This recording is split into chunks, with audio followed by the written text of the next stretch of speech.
Chapter 11. Pa Omsford's strength returned to him slowly. 2 weeks passed while he lay bedded in the mole's underground lair, a gaunt, motionless skeleton, draped in old linen, dappled by a mingling of shadows and candlelight, and surrounded by the strange, changeless faces of the mole's adopted children.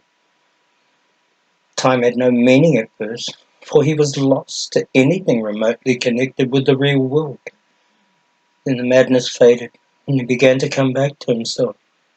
The days and nights took on definition. Damson Rhee and the mole became recognizable. The blur of darkness and light sharpened to reveal the shapes and forms of the subterranean rooms in which he rested. The stuffed cast-offs grew familiar once more. Button noses and eyes, thread-sewn mouths, worn cloth limbs and bodies. He was able to give them names. Words assumed meaning out of idle talk. There was nourishment, and there was sleep. Mostly, though, there were the memories. They tracked him through sleep and waking alike, wraiths that hovered at the edge of his thoughts, anxious to sting and bite. There were memories of the pit, the shadow in Rimadol, and the sword of Shannara, but mostly of Coll. He could not forgive himself. Coll was dead because of him. Not simply because he had struck that fatal blow, the killing stroke of his bush-song's magic, not because he had failed to adequately protect his brother from the packs of shadow that roamed the pit while he was engaged with Brimadal. Not for any of this, but because he had from the first, from the moment they had fled Barfleet and the Seekers, thought only of himself, his need to know the truth about the wish-song, the sword of Shannara, the charges of Valenon, the purpose of the magic. This was what had mattered. He had sacrificed everything to discover that truth, and in the end, that sacrifice had included his brother. Damson Rhee strove mightily to persuade him otherwise, seeing his torment and instinctively recognizing its cause. He wanted to be there with you, Pup, she would tell him over and over, her face bent close, her hair red, tumbling down about her slender shoulders, her voice soft and gentle. It was his choice. He loved you enough that it could not have been otherwise. You did your best to keep him from coming, to keep him safe. But there was that in Coll that would not be compromised. A sense of what's right, what's necessary.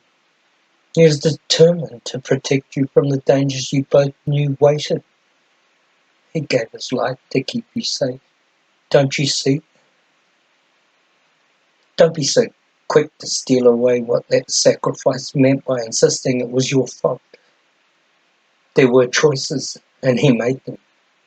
He was strong-willed, and you could not have changed his mind, even had you tried harder than you did. He understood Pa. He recognized the purpose and need in what you do. You believed that was true before. You must believe it now. Coll did.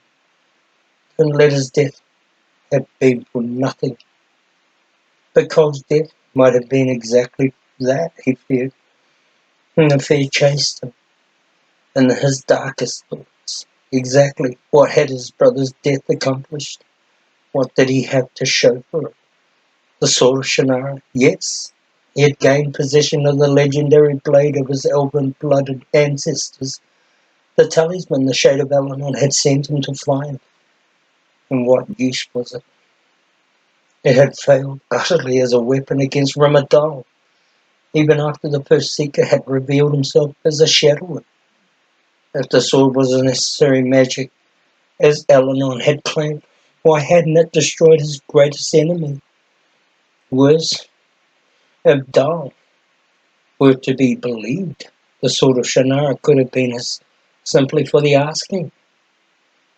There was no need for their agonizing, destructive descent into the pit. No need, then, for the death of Coll. And no purpose to it either, if Rimadol was right about one thing. That Palmsford, like himself, was a shadower. For if Pa were the very thing they were fighting to protect the four lands against, if Coll had died to save a shadower, unthinkable. He was no longer sure. So the memories plagued him, bitter and terrible, and was awash in a slough of anguish and disbelief and anger. He fought through that morass, struggled to keep himself afloat, to breathe, to survive. The fever disappeared, the starkness of his emotions softened, the edges dulled, and the aching of his heart and body scarred and healed. He rose at the end of the 2 weeks' time, determined to lie about no longer, and began to walk short distances within the mould dark quarters. He washed at the basin, dressed, and took his meals at the table. He navigated the lair end to end, doorway to doorway, testing himself, feeling his way through his weakness.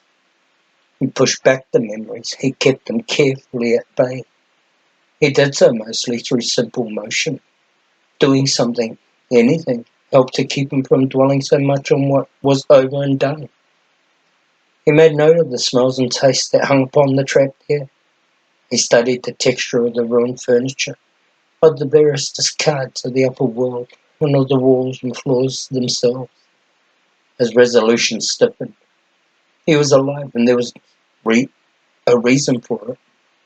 He shifted in and out of the candlelight and shadows, a ghost impelled by an inner vision. Even when he was too tired to move about further, he was reluctant to rest. He spent hours seated on the edge of his bed, examining the sword of Shannara, pondering its mystery. Why had it failed to respond to him when he had touched its blade to Rimadon? Is it possible, Damson asked him at one point, her voice cautious, that you have been deceived in some way and that this is not the sword of Shannara? He thought carefully before he answered. When I saw it in the vault, Damson, and then when I touched it, I knew it was the sword. I was certain of it. I have sung the story of it so many times, pictured it so often. There was no doubt in my mind. He shook his head slowly. I still feel it to be so. She nodded. She was seated next to him on the bed, legs folded beneath her, green eyes intense. But your anticipation of finding it might have coloured your judgment, Pa. You might have wanted it so badly that you allowed yourself to be fooled. It might have happened like that, yes, he agreed. Then, but now as well, look at the blades. See here? The handle is worn, aged, yet the blade shines like new, like Morgan's sword. Magic protects it. And see the carving of the torch with its flame? His enthusiasm trailed off with a sigh. He saw the doubt mirrored in her eyes. Yet it doesn't work. It's true. It doesn't do a thing. I hold it, and it seems right, what it should be, and it doesn't do anything. Give back anything, or let me feel even the slightest hint of its magic. So how can it be the sword? Counter-magic, the mole said solemnly. He was crouched in a corner of the room close to them, almost invisible in the shadows. A mask that hides. He stretched his face with his hands to change its shape. Pa looked at him and nodded. A concealment of some kind. Yes, Mole, it might be. I have considered the possibility, but what magic exists that is strong enough to suppress that of the sword of Shannara? How could the shadow produce such magic? And if they could, why not simply use it to destroy the blade? And shouldn't I be able to break past any counter magic if I am the rightful bearer of the sword? The mole regarded him solemnly, voiceless. Damson gave no reply. I don't understand, he whispered softly. I don't understand what's wrong. He wondered too at how willingly Rimadol had let him depart with the sword. If it were truly the weapon it was supposed to be, the weapon that could destroy the Shadow, Dol would surely not have let Pa Omsford have it.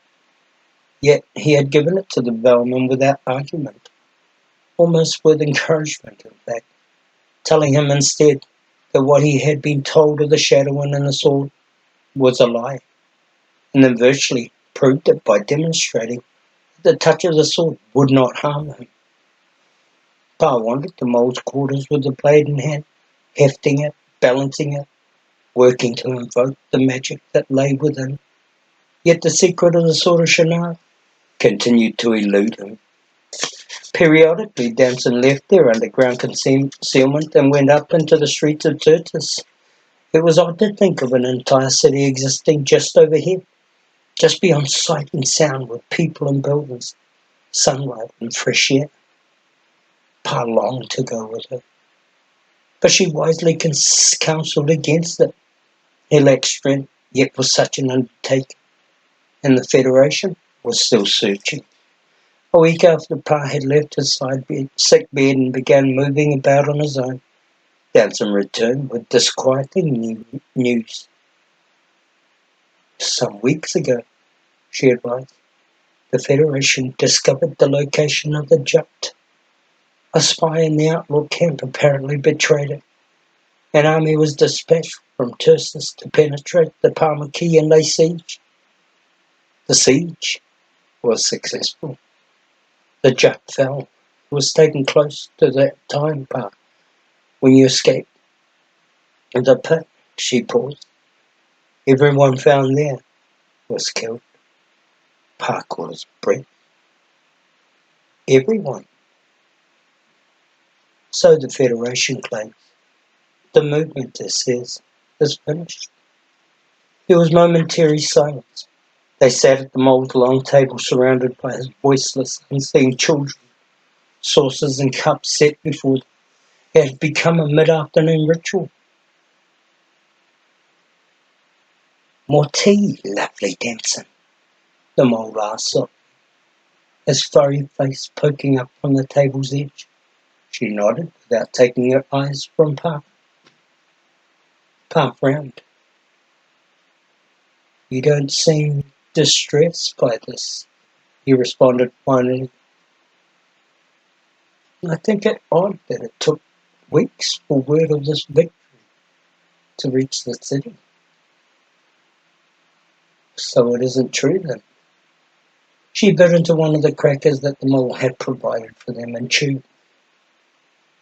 It may be true that the Jut was taken, but I know Padishah Queel.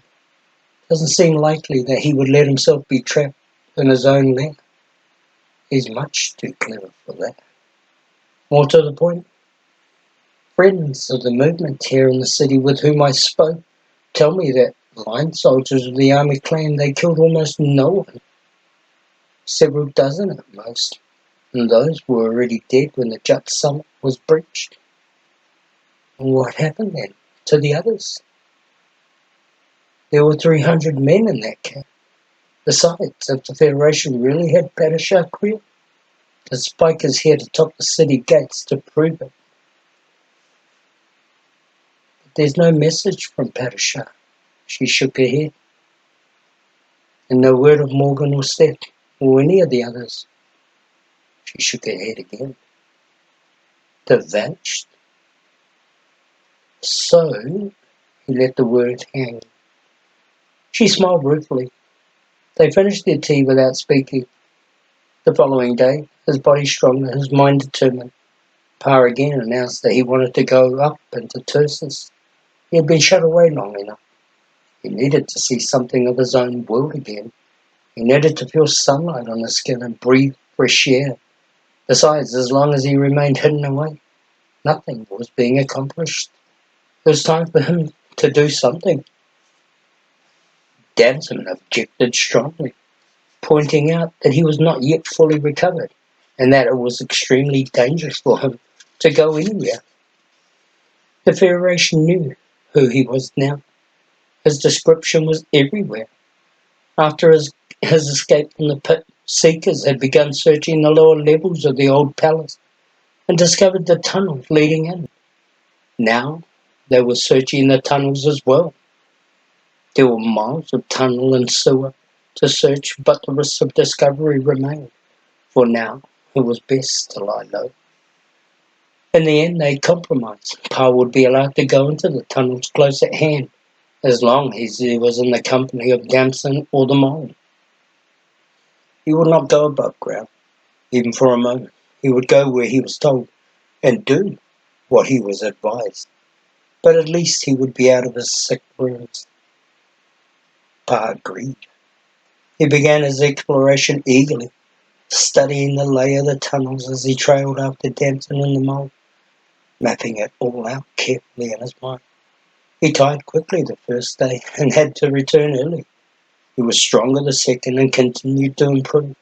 He began to grow comfortable with his understanding of how the tunnels and sewers worked together, enough so that he believed he could find his way to the surface on his own should need arise. The mole advised him cautiously, watched him with intense glittery eyes, and nodded in satisfaction. Damson stayed close, her hands constantly touching him, as if to shield against danger. He smiled inwardly at their protectiveness. A week passed away. He was much better now, almost completely recovered.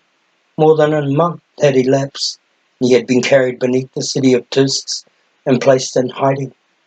He thought constantly of leaving, of picking up again the threads of his life. At the same time, he found himself wondering where he would begin. In the end, the decision was made for him. It was late afternoon, 10 days after he had begun his exploration of the tunnels surrounding the mole's lair. He was seated on the edge of his bed, once again examining the sword of Shannara.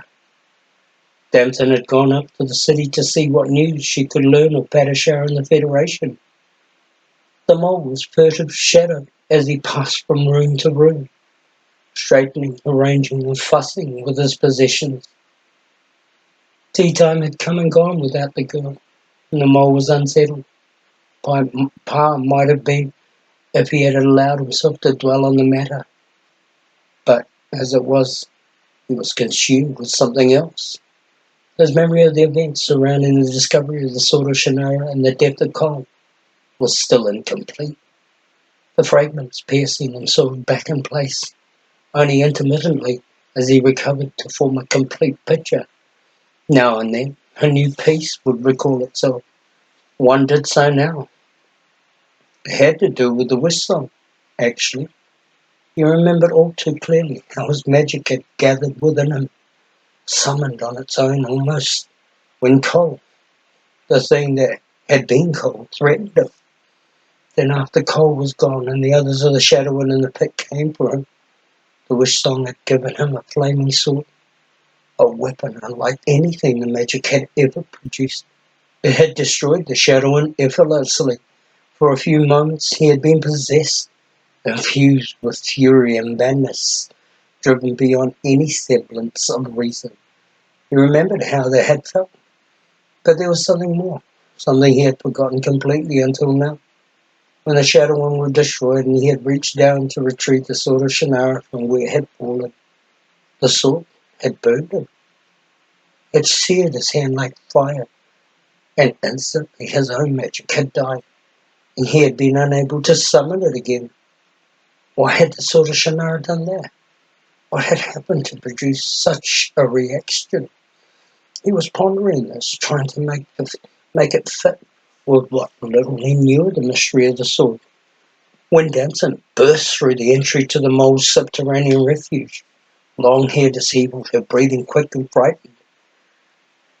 "Federation soldiers," she announced, rushing up to Pa, pulling him to his feet. "Dozens of them, hunting through the sewers, making a thorough sweep. Not at the palace, but here. I barely slipped in ahead of them. I don't know if someone betrayed us or if I was simply seen. But they have found the entry down, and they're coming." She paused, steadying herself. "If we stay, they will find us. We have to get out right away." Pa slung the sword of Shannara over his shoulder and began shoving his few possessions into a sling pack. His thoughts scattered. He'd been anxious to leave, but not like this.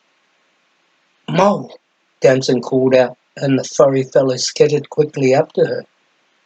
"You have to come with us. They will find you as well." But the mole shook his head sullenly, and his voice was calm. "No, beautiful Damson. This is my home. I will stay." Damson nodded hurriedly. "You can't do that, Mole. You will be in great danger.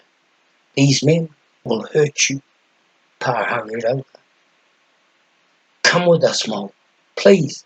It is our fault that you are threatened." The mole regarded him quizzically. "I chose to bring you here. I chose to care for you. I did for Damson, but for myself as well. I like you. I like how you make lovely Damson feel." Pa saw Damson flush out of the corner of his eye and kept his gaze focused on the mole. "None of that matters now. What matters is that we are your friends, and friends look out for one another. You have to come with us." "I will not go back into the world above," the mole insisted quietly.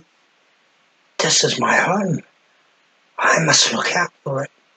What of my children?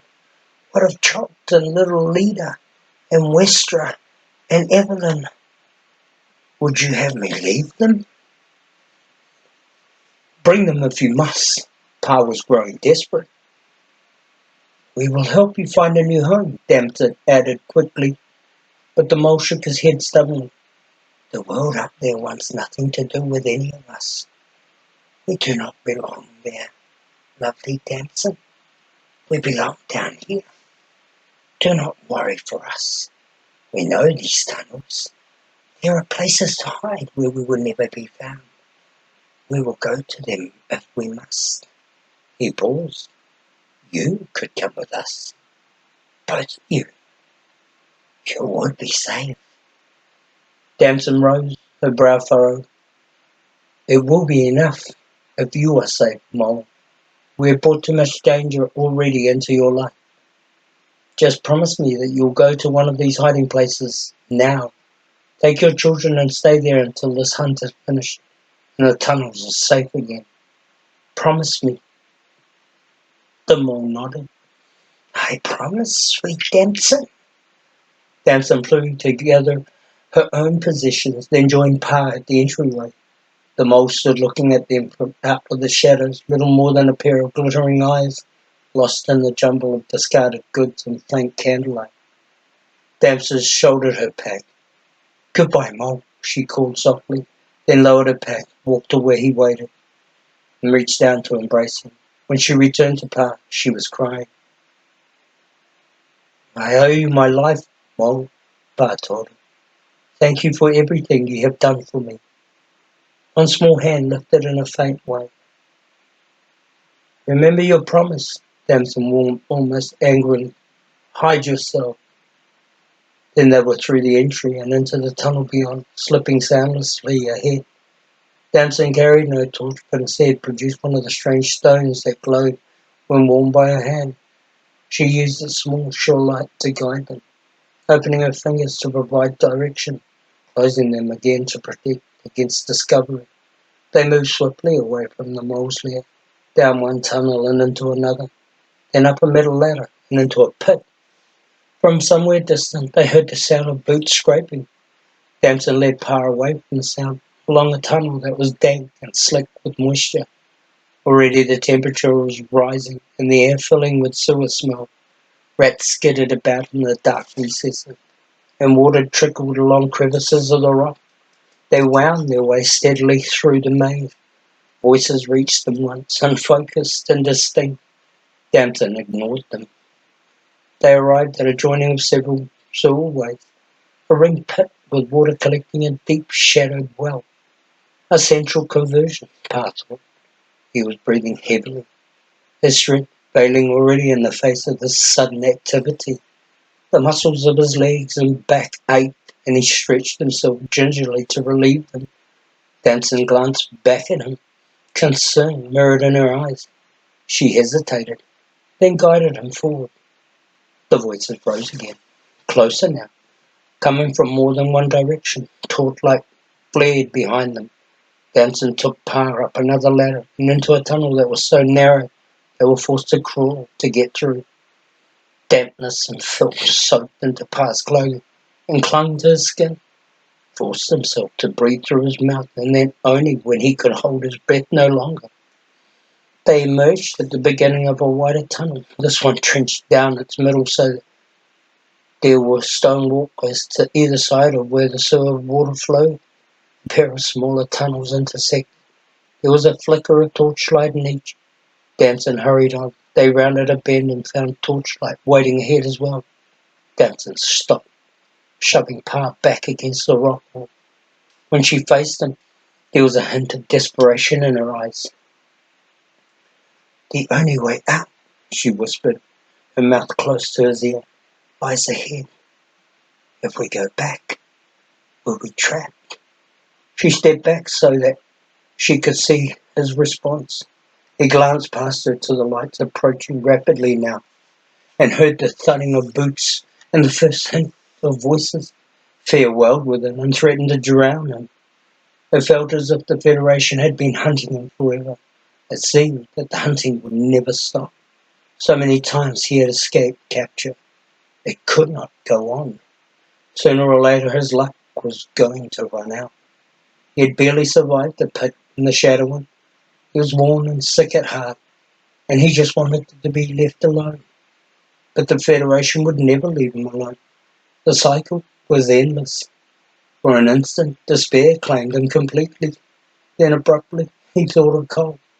He remembered a vow that someone would pay for what had become of his brother.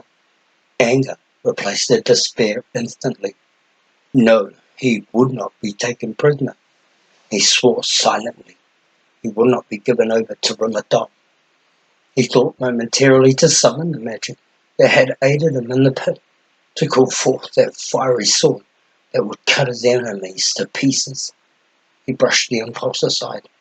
It was too much power to face again so soon, and still with so little understanding. Cunning, not brute force, was needed here. He remembered suddenly how he had escaped from the Federation that night in the People's Park. Pulling Damson after him, he hastened to a shadowed niche in the tunnel, wall formed by the bracing. Crouched in the darkness with the girl, he put a finger to his lips and signaled for her to remain still. The Federation soldiers approached, 5 strong, torches lifted to provide sufficient light for their search, the metal of their weapons glinting. Pa took a deep breath and slipped down within himself. He would only have one chance, just one. He waited until they were almost upon him, then used the wish stone. He kept it tightly in check, taking no chances with what it might do. Carefully controlling its release, he cast a net about the soldiers, a whispered warning, a hint of something that disturbed the waters of the sewer farther ahead, a shadowy movement. He infused them with a need to hurry if they were to catch it. Almost as one, the soldiers broke into a run and hastened past without looking. The Vowman and the girl pressed back against the tunnel rock, breathless. In moments, the soldiers were gone. Slowly, Damson and Pa came back to their feet. Then Damson reached out impulsively and hugged the Vowman. "You are well again, Palms," she whispered, and kissed him. "This way now. We're almost free." They hurried down the passageway, crossed the confluent, and entered a dry well. The torches and boots and voices had receded into silence. There was a ladder leading up. Damson went first. Pausing at the top, push up against the trapdoor. Twilight seeped through the crack. She listened, peered about, then climbed through. Pa followed. They stood within a shed, slat-walled and closed away. A single door led out. Damson moved to it, opened it cautiously, and with Pa in tow, stepped out. The city of Tysis rose around. Fortress walls, spiral towers, jumbled buildings of stone and wood. The air was thick with smells and sounds. It was early evening, the day gone west. The city's people turned homeward. Life was slow and weary in the stillness of the summer heat. Overhead, the sky was turning to black velvet, and stars were beginning to spread like scattered bits of crystal. A wondrously bright full moon beamed cold white light across the world. Palms would smile, the aches forgotten, his fear momentarily behind him. He adjusted the weight of the sword of Shannara across his shoulder. It felt good to be alive. Damson reached over and took his hand, squeezing it gently.